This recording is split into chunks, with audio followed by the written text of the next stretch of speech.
5 bagay na namimiss ko sa'yo. Una is yung tenga mo. Bakit tenga? Sa dinami-dami naman ang dapat mamiss, bakit tenga? Kasi doon kita nakilala. Nung nakikinig ka sa akin, anytime, lagi ka nakikinig sa akin pag may problema ako. Kahit na napapagod ka na kasi isa lang topic,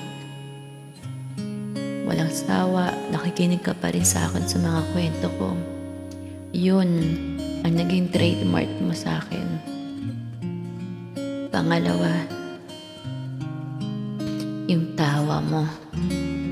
Ikaw lang yung taong nahahawa ko sa tawa mo.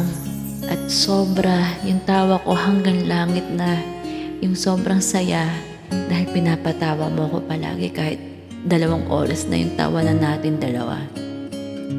Yun ay sobrang miss na miss ko na. Pangatlo, yung boses mo, yung bibig mo. Kasi ang daldal mo eh. Yung sa sobrang daldal mo, ang sarap mong kausap. Kahit na ang tagal-tagal na natin magkausap, walang sawa yun, kulang pa ang 2 oras sa ating dalawa. Pang-apat na namiss ko sa'yo is you care for other people kesa sa sarili mo. Alam ko yan, kahit hindi ka nagkakwento. Pag mayroong nangangailangan ng tulong, pupunta ka agad, kakausapin mo agad sila, pero sarili mong problema hindi mo naman ma-fix. Alam ko yan. Mas inuuna mo pa kami, lalo na ako. Pang-5,